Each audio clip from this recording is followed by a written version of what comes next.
Hello friends, welcome all of you to English by English. In this video, we are going to learn new spoken English pattern. හරි අපි අද මේ video එකේ අලුත් spoken English pattern එකක් ඉගෙන ගමු. ඔයාලා දැනට මම දන්නවා අපි මේ English by English YouTube channel එකෙන් ගොඩක් spoken English pattern ඉගෙන ගන්නවා කියලා. මොකද අපිට මේ pattern ඉගෙන ගැනීම ගොඩක් වැදගත් අපේ ඉංග්‍රීසි භාෂාව වර්ධනය කරගන්න. මොකද අපිට මේ pattern ඉගෙන ගැනීමෙන් පුළුවන් අපේ ඉංග්‍රීසි කතාව දියුණු කරගන්න. ඒ වගේම native speaker කෙනෙක් වගේ කතා කරන්න. ඒ වගේම තව කෙනෙක් කියන දේවල් ලේසියෙන්ම තේරුම් ගන්නත් පුළුවන් මේ pattern ඉගෙන ගැනීම තුලින්. ඉතින් අපි අද අපේ ජීවිතේට ඒ වගේම අපේ ඉංග්‍රීසි කතාවට එහෙම නැත්නම් අපේ ඉංග්‍රීසි ඉගෙන ගැනීමට වැදගත් වෙන ගොඩක් වැදගත් පැටර්න් එකක් ඉගෙන ගමු. අද අපි ඉගෙන ගන්න මෙන්න මේ වගේ තියෙන සිංහල අදහසක් ඉංග්‍රීසියෙන් කියන විදිහ. ඔයා කොහොමද එහෙම දෙයක් කරේ? ඔයා කොහොමද මාව රැවට්ටුවේ? ඔයා කොහොමද මාව අමතක කරේ? ඔයාට පේනවා මේ හැම වාක්‍යෙම ඔයා කොහොමද කියලා තමයි පටන් අරගෙන තියෙන්නේ. ඉතින් මේ වගේ අදහසක් කොහොමද අපි ඉංග්‍රීසියෙන් කියන්නේ? මම දන්නවා එදිනෙදා ජීවිතේදී සිංහල මේ වගේ අදහස් තෝරන තරම් කියනවා ඇති. ඉතින් අපි ඒක නොදැනුවත්වම කියනවා. ඉතින් අපි ඉංග්‍රීසියෙත් මේ වගේ දේවල් කියන්න පුරුදු වෙන්න ඕනේ. ඉතින් අන්න ඒකට අපිට පැටර්න් එකක් තියෙනවා. අපි අද මේ වීඩියෝ එකෙන් අන්න ඒ පැටර්න් එක මොකක්ද කියලා ඉගෙන ගමු. ඒ වගේ මතක් කරනවා තාමත් English by English YouTube channel එකට අලුත් කෙනෙක් නම් දැන්ම channel එක subscribe කරලා channel එකත් එක්ක එකතු වෙන්න. ඒකෙන් පුළුවන් ඔයාලට වගේ ඉංග්‍රීසි භාෂාව කියව වර්ධනය කරගන්න ලොකු උදව්වක් ලබා ගන්න. හරි එහෙනම් අපි වීඩියෝ එකට ගිහින් බලමු මේ වගේ අදහසක් ඉංග්‍රීසියෙන් කියන්නේ කොහොමද කියලා.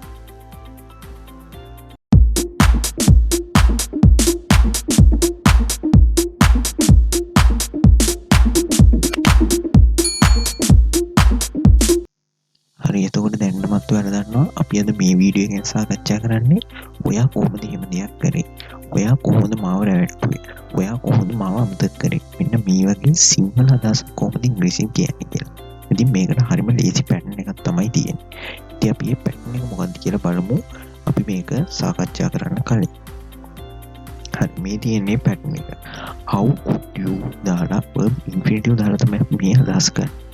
ඔයාලට පේනවා මෙතන how මුලින්ම තියෙනවා ඊට පස්සේ could යොදලා තියෙනවා you කියලා තියෙනවා ඒ ඔයා කොහොමද කියන අදහස ගන්න ඊට පස්සේ අපිට verb infinitive එක දාන්න පුළුවන් ඕනෑම verb එකකින් ක්‍රියාව පෙන්වුම් කරන්න. ඉතින් මේක තමයි sentence එක හැදෙන structure එක. මේ structure එක අනිවාර්යයෙන්ම හොඳට ඔළුවේ තියාගන්න හොඳට මතක තියාගන්න. මේකට දාලා ඔයාලට වාක්‍ය 100 ගණක් වුණත් හදන්න පුළුවන් මේ structure එකට දාලා. ඉතින් මේ structure එක තමයි මේක වැදගත්ම දේ. ඉතින් මේ වගේ මේකේ තේරුම මතක තියාගන්න මේ ස්ට්‍රක්චර් එකත් එක්කම. එතකොට ඔයාලට ඕන තරම් වාක්‍ය හදන්න පුළුවන්. ඉතින් මේක ප්‍රැක්ටිස් කරන්න. එතකොට ඔයාලට තවත් මේක මතකෙ හිටිනවා. ඉතින් අපි මේක තේරුම් ගන්න දැන් උදාහරණ කීපයක් බලමු. මේ උදාහරණ ටික බැලුවට පස්සේ මට දන්නවා ඔයාලට මේ වාක්‍ය රටාව 100%ක්ම හොඳටම තේරෙනවා කියලා. හරි. අපි ගේම් බලමු උදාහරණ වලට මොනවද උදාහරණ කියලා. හරි. පළවෙනි උදාහරණයට ආවම ඔයා කොහොමද එහෙම දෙයක් කරේ? How could you do that? ඔයා කොහොමද එහෙම දෙයක් කරේ? How could you do that? How could you කියලා දෙනවා. ඊට පස්සේ do යොදලා තියෙනවා verb infinitive විදියට. that යොදලා තියෙනවා වාක්‍යයේ ඉතුරු කොටස විදියට. එතකොට ඔයා කොහොමද එහෙම දෙයක් කරේ? How could you do that? ඔයා කොහොමද මාව රැවට්ටුවේ? How could you cheat me? How could you cheat me? ඔයා කොහොමද මාව රැවට්ටුවේ? How could you cheat me? How could you cheat me? ඔයා කොහොමද how could you cheat යොදලා තියෙන verb infinitive විදියට ඔයා කොහොමද මාව රැවට්ටුවේ? How could you cheat me? ඔයා කොහොමද මාව අමතක කරේ? How could you forget me? ඔයා කොහොමද මාව අමතක කරේ?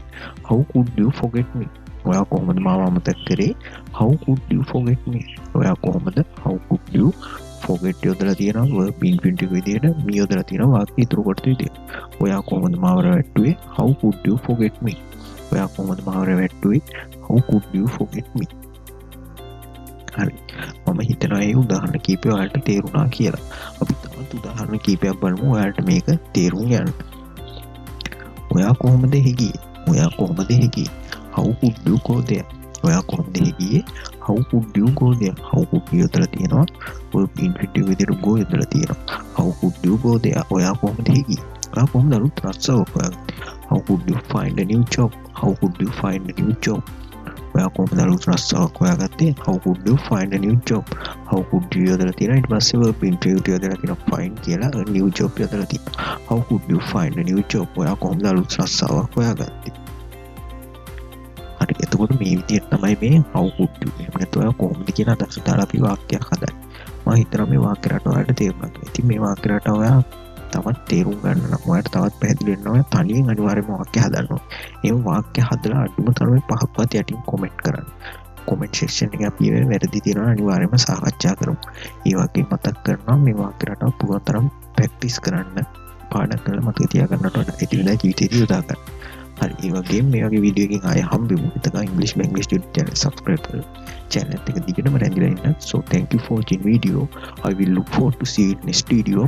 Please work hard to achieve your goal and practice your English day by day. Thank you.